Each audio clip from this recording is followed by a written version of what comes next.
Полірую кокпіт, наношу декалі та встановлюю батарейку. Ну що, друзі, перш ніж втілювати у життя величезну мрію, я не про бавовну у Москві, а про літачок. Буду робити маленьку копію реактивного літака Starfighter F-104 у лівреї повітряних сил Німеччини. Приємного перегляду!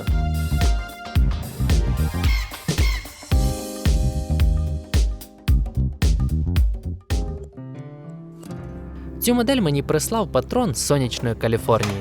Джордано, дякую тобі за подарунок. Цей літак було спроєктовано у першій половині 50-х років минулого століття. Версія F-104J розроблена спеціально для повітряних сил Німеччини і вважається найліпшою модифікацією. В основу розробки цього літака були покладені високі льотні характеристики, які згодом часто називали ракетою з людиною всередині. F-104 був першим літаком, швидкість якого вдвічі перевищувала швидкість звуку, а також першим літаком, який в один і той же час встановив рекорди швидкості і висоти польоту. 14 грудня 1959 року модифікація F-104C встановила світовий рекорд висоти – 31 534 метра. Відливка моделі цьогоріч була 20 років, при цьому вони взагалі не мають облою та дефектів лиття. З першого дотику відчувається висока якість набору. Не дивлячись на вкрай малі розміри, модель складається аж з 40 деталей. Збирати модель за інтуїцією – звична справа, але щоб не порушувати послідовність, краще подивитися інструкцію.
Кокпіт приклеївся не найкращим чином, з обох сторін утворилися сходинки.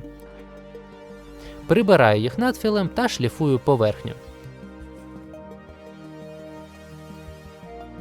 Ідеальна підгонка кабіни пілотів значно покращує фінальний вигляд моделі. Щоб повернути кокпіт у прозорість, полірую його шкіряною ганчіркою легким натиском.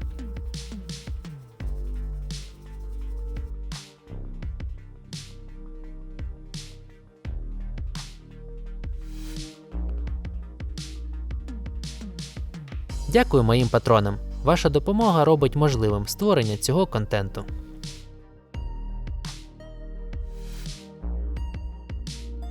Ви часто мене просили електрифікувати якусь з моделей. Дякую, що залишаєте в коментарях побажання та пропозиції.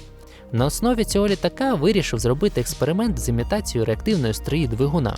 Для цього у нішах шасі з урахуванням конструктивних особливостей моделі спроєктував та надрукував на 3D-принтері кріплення для двох батарейок. Вони з'єднані послідовно та живлять один світлодіод білого кольору. Щоб батарейки можна було замінити, оптічник шасі зробив на магнітах.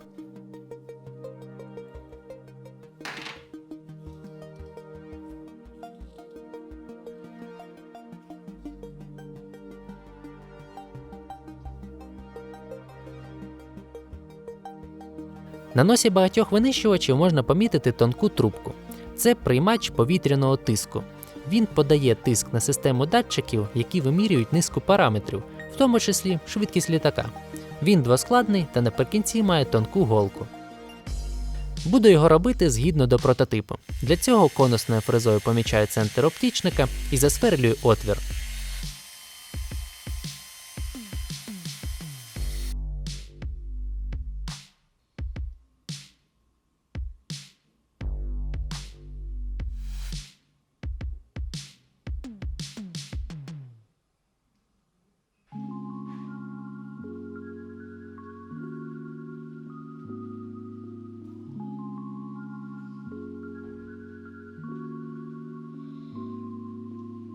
Приклею деталі, які залишилися, маскую кокпіт та починаю фарбувати модель. Першим шаром наношу 1500 ґрунт, який створить тонку плівку без замилювання ліній розшивки та дрібної деталіровки.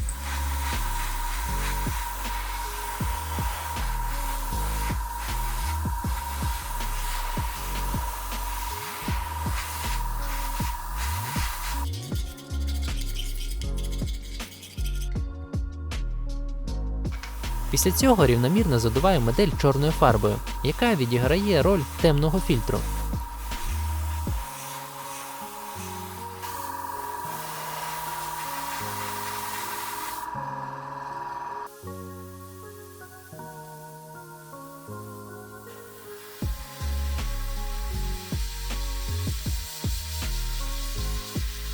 Сіру фарбу наношу у декілька підходів, візуально виділяючи конструктивні елементи та лінії розшивки.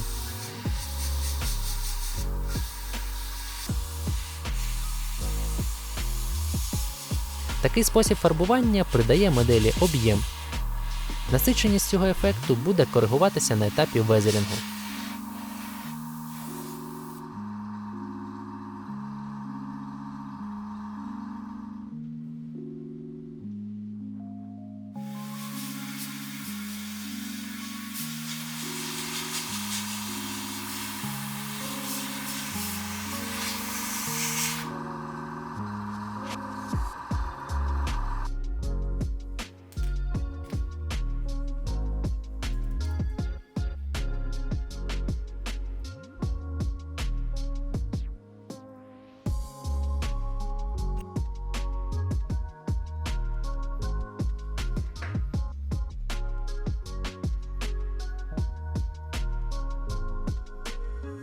Коли модель повністю пофарбована, задуваю її шаром глянцевого лаку. Це головна умова для нанесення декалей.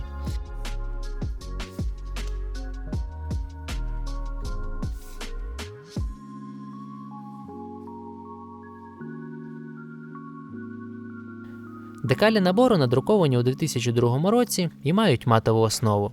Тому для якісного нанесення використовую фірмовий пом'якшувач та фіксатор.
Після нанесення декали потрібно виділити розшивку та трохи запачкати модель.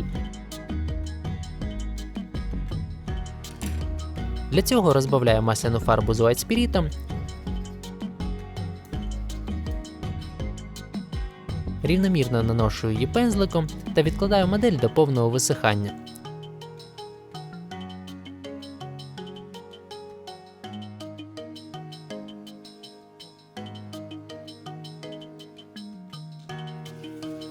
Імітацію реактивної струї надрукував на 3D-принтері з прозорої смоли. Через наявність сходинок друку смола виглядає скоріше білою. Щоб зробити її кришталево прозорою, прибираю сходинки наждачною губкою до рівномірно матової поверхні.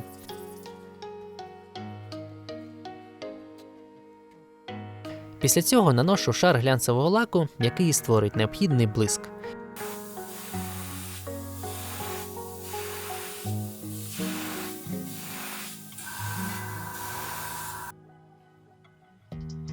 Для порівняння, як було і як стало.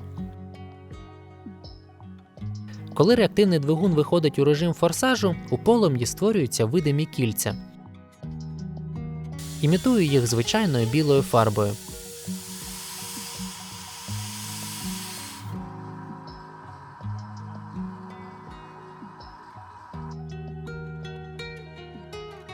Потім лаком жовтого та червоного кольору вимальовую градієнт полум'я.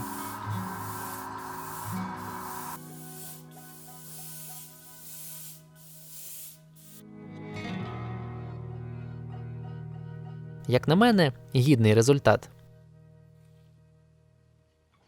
Тепер можна видаляти залишки масляної фарби.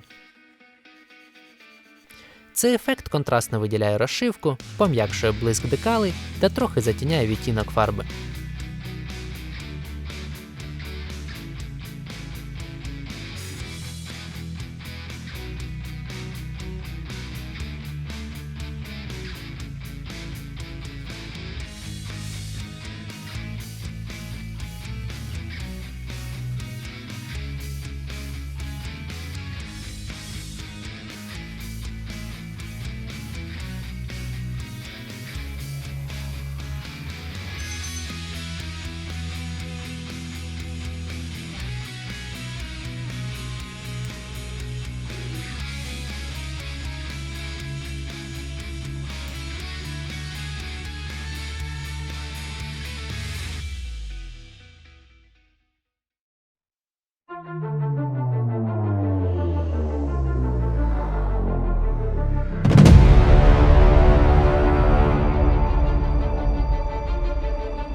Експеримент з підсвіченням полум'я реактивної струї мені сподобався. Єдине, не вистачило яскравості світлодіода. Його видно лише у темній кімнаті. Ця ідея має право на життя, і у подальшому її можна використовувати з виправленням виявлених недоліків. Мене настільки вразила мініатюрність деталіровки цього літачка, що я почав думати про створення колекції реактивних винищувачів саме у 144 масштабі. Але про це вже наступного разу. Дякую кожному, хто додивився це відео до кінця. Сподіваюся, ви отримали задоволення від перегляду. До нових зустрічей, друзі!